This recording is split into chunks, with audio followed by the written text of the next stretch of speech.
Hi, my name's Emma and I run The Dating Mermaid. You can find more of my stuff such as blogs and products at my website, which is www.thedatingmermaid.com. And in this video I wanted to have a little chat about no contact and the two viewpoints in relation to no contact.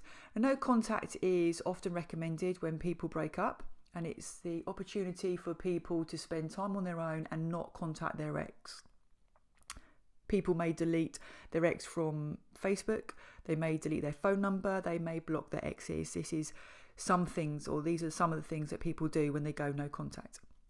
From what I've read and from what people have said to me through conversations and stuff, there seems to be two different views in relation to no contact.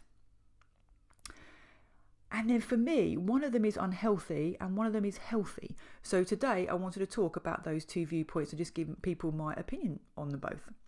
So viewpoint number one, people saying that they should use no contact to get an ex to miss you. That's viewpoint number one. And viewpoint number two, this is where people say that you should use no contact to give yourself the time and space to heal from that breakup and to move on. So the first one, your goal is to get another human being to miss you. Whereas the second viewpoint doesn't involve another human being. It just involves yourself and you genuinely rebuilding yourself, healing and moving on.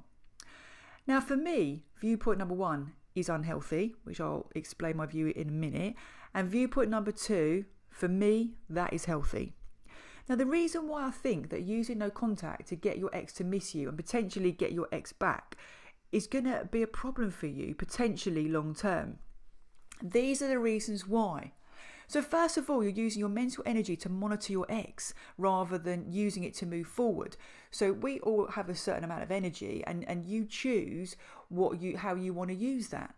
So with regards to the first viewpoint, when you're trying to get your ex to miss you, you're kind of using your mental energy in one area and not another. In addition to that, if people are trying to get their exes back or trying to get their exes to miss them, what they're doing is they're basing their happiness on what their ex is doing or not doing. So if their ex is behaving in a certain way that indicates they miss them, they'll be happy. If their ex is behaving in a certain way that indicates they're not missing them, then they're not going to be happy. Now, the problem with this is that if you base your happiness on the behaviour of somebody else, you simply can't control that. Your happiness is out of your control. Moving on, they won't be able to move on because what they're doing is they're focusing on the past and they're monitoring their ex. So their eyes and their focus is on their ex, it's not on their future. So people who use this method of no contact generally hold themselves back because they're not focusing on moving on. They're focusing on trying to get their ex to miss them and trying to get their ex to come back to them essentially. But why do I think that viewpoint number two is healthy? That's because an individual is using their time after a very painful situation to heal, become more confident, maybe deal with some limitations, maybe deal with some beliefs that have held them back in the past. And they're focusing on rebuilding their life so that they can become happier. And they're not basing their happiness on the behaviour of somebody else. So therefore, they are more in control of their lives and more in control of their happiness levels. So this is quite a little video, quite a short video, but for me, there are two viewpoints in terms of no contact. One is use no contact to get your ex to miss you and come back. And the other one is where you use this time and space to heal yourself and to move on. For me, it's best not to use no contact to try and get an ex back because you're basing your happiness on the behaviour of somebody else that you cannot control.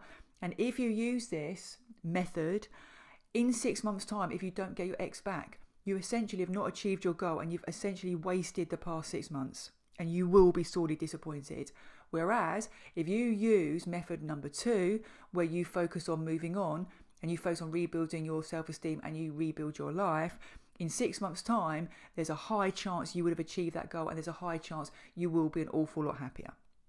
Anyway, that's my thoughts on no contact, the two different viewpoints. What do you think? Has it worked for you in the past? If you've used viewpoint number one, so if you've tried to get your ex back, has that worked for you? If you've broken up with somebody, have you tried viewpoint number two, where you solely focus on yourself and you rebuild your self-esteem in your life? Leave your thoughts, leave your experiences in the comments box below. Anyway, thanks for listening. Bye now.